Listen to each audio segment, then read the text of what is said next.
Bonjour les impacteurs. Il y a un adage qui dit qui va le plus loin doit aménager sa monture. En ce qui te concerne, je ne sais pas ce que tu es aujourd'hui, si tu es riche, si tu es pauvre, si tu es arrogant, si tu es humble, si tu es décisif ou indécis, si tu es déterminé ou indéterminé, si tu es productif ou improductif. Je ne sais pas ce que tu es aujourd'hui. Mais s'il y a une chose que je sais, c'est que ce qui fait de toi ce que tu es aujourd'hui, ce sont les expériences de ce que tu as vécu hier. Ce que tu as mangé, ce que tu as bu, ce que tu as vu, ce que tu as regardé, ce que tu as touché, tout ce que tu as expérimenté hier qui a fait de toi aujourd'hui ce que tu es aujourd'hui. Donc, je le dis au départ, qui veut aller plus loin doit aménager sa monture. Ça veut dire quoi? Notre condition d'hier va impacter notre condition d'aujourd'hui.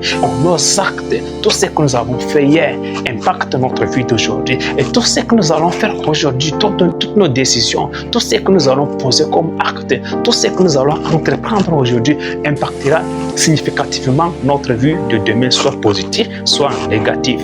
Raison pour laquelle je voudrais que nous partagions aujourd'hui une idée très claire, précise, sur les critères qu'une femme doit avoir nécessairement avant d'être une épouse. Il en existe beaucoup, mais les deux critères que je vais vous citer aujourd'hui, peut-être vont vous choquer, mais en réalité, ce sont les deux critères qui sont fondamentaux pour une vie de couple épanoui, heureux, joyeux. Le premier critère, c'est la crainte de Dieu. Peut-être que vous êtes choqué. La crainte de Dieu est le premier critère qu'une femme doit avoir, notamment pour être en couple. Oui, on ne peut pas prendre une femme sur un coup d'émotion tout simplement. On doit épouser une femme sur une logique bien précise, sur une logique métaphysique, sur une logique morale, sur une logique spirituelle. Sur cette logique qu'on doit avoir une femme. Ce n'est pas sur le coup d'émotion. Juste parce qu'elle est belle, elle a fait quelque chose d'extraordinaire. Elle a fait quelque chose qui te plaît et puis du coup tu te prends à épouser la femme. Non. Puisque la femme c'est une décision. On ne pousse pas la femme ni seulement par émotion, mais c'est par une décision. Qu'est-ce que je vais faire avec la femme? Qu'est-ce que nous allons entreprendre? Qu'est-ce que nous allons bâtir? Qu'est-ce que nous allons faire ensemble? Est-ce que nous aurons des visions? Est-ce que nous aurons une vie dont nous rêvons? C'est cette condition-là que toute personne doit d'abord poser comme base avant de se lancer dans cette aventure, l'aventure du couple, pour une vie de succès total.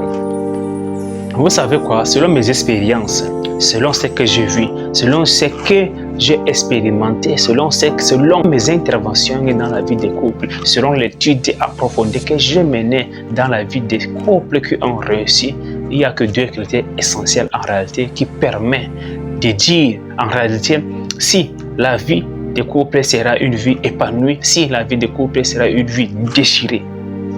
Les deux critères sont essentiels. Le premier critère d'abord, c'est la crainte de Dieu.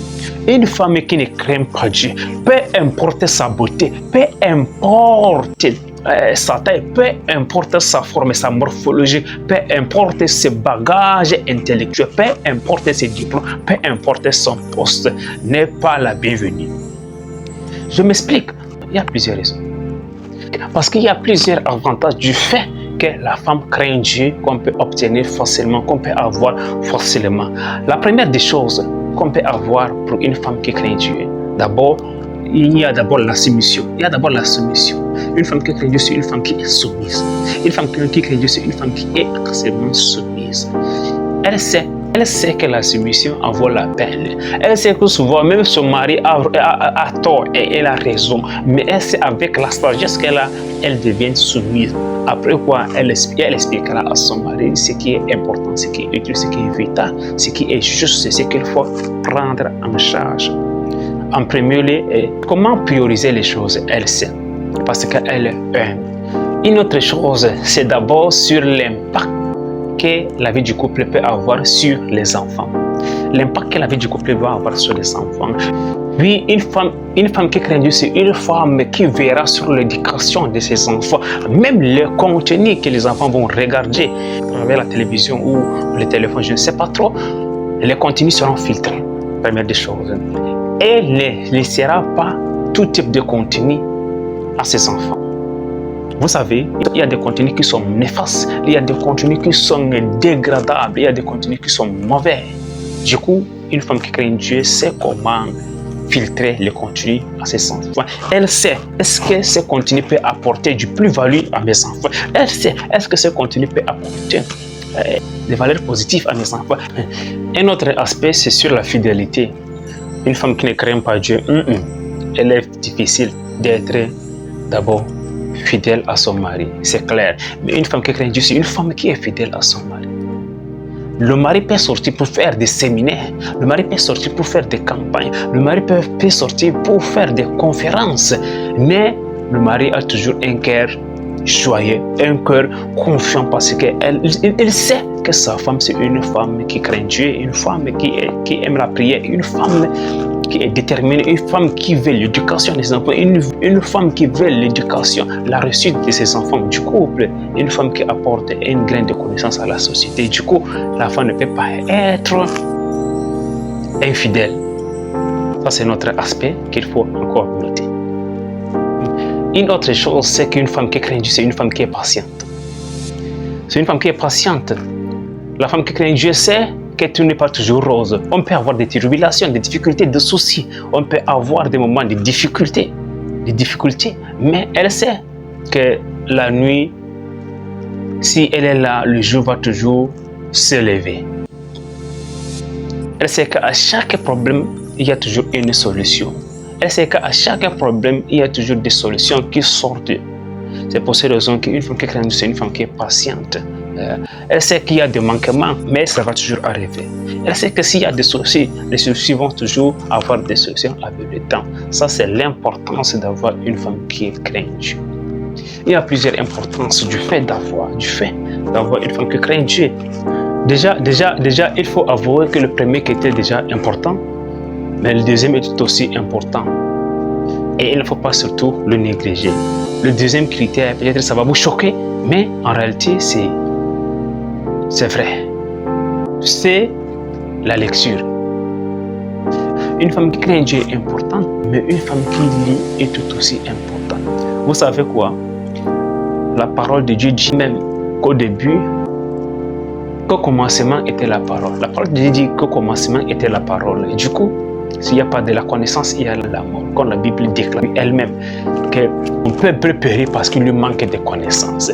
Du coup, une femme qui étudie, qui apprend des compétences nouvelles, des expériences nouvelles, des choses nouvelles. C'est une femme qui apprend au quotidien des compétences nouvelles. Une femme dynamique, une femme créative, une femme qui a une vision large, une femme qui cherche l'avenir de ses enfants, une femme qui cherche l'avenir de son foyer, une femme qui cherche à bâtir son foyer sur le vrai roc. Ça, c'est une femme qui lit beaucoup. Et du coup, une femme qui lit beaucoup, c'est une femme qui certainement, avec elle, vous deviendrez milliardaire ou millionnaire. Parce qu'une femme qui étudie, c'est une source rare.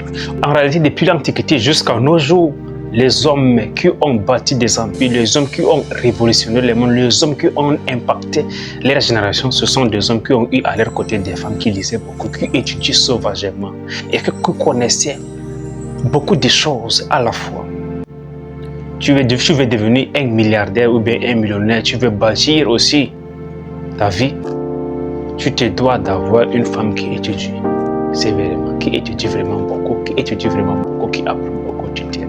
Parce qu'avec elle, tu vas avoir une vie épanouie, une vie de joie, une vie de bonheur. Mais si tu ne mets pas la lecture au centre de votre foyer, vous allez vivre dans un état de déni total. Vous allez voir les choses telles qu'elles étaient, alors que vous pouvez voir les choses autrement. Et chaque chose, c'est une opportunité pour vous. Chaque étape dans votre vie, vous marcherez, vous montez en avant. C'est ça l'importance d'avoir une femme qui lit beaucoup. Donc, je ne sais pas si tu as déjà une femme ou bien tu n'as pas encore une femme, mais les deux conditions sont importantes. Et tous les grands hommes